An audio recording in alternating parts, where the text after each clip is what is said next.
Hey guys, Lindsay with the Scrap Room here. Today I'm going to show you a super simple way to take a square or rectangular digital paper or image and turn it into a totally different shape using frames in Canva. This is great for when you don't want those sharp edges or you just want your design to feel a little bit more custom or artsy. You can just pick a frame that you want, upload your image, and then click and drag it right into the frame. Start out by making a new workspace that's the size that you want to print. I'm going to print this on US letter size paper.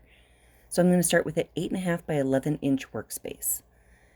Then once your workspace is all opened up, go over to Elements in the left column and click on Frames, and they've got a whole ton of frames to choose from.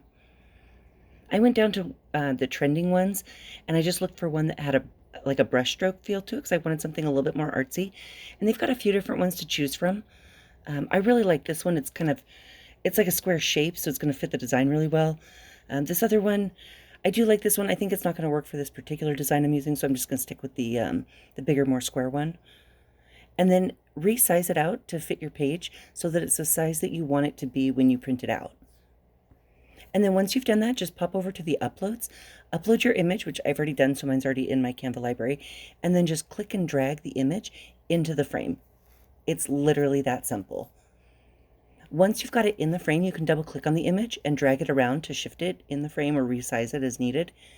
And then once you're all done and you've got it how you want, just go up to that share button in the upper right hand corner and click on download. And you can download it in a variety of different formats. For this type of project, I would usually do a PNG and then just save it right to your device. If you'd like to grab a free copy of this cute Highland Cow design, I'll drop the link in the comments below. It's available over in my Facebook group. If you have any other questions, feel free to post them in the comments below. Thanks for watching.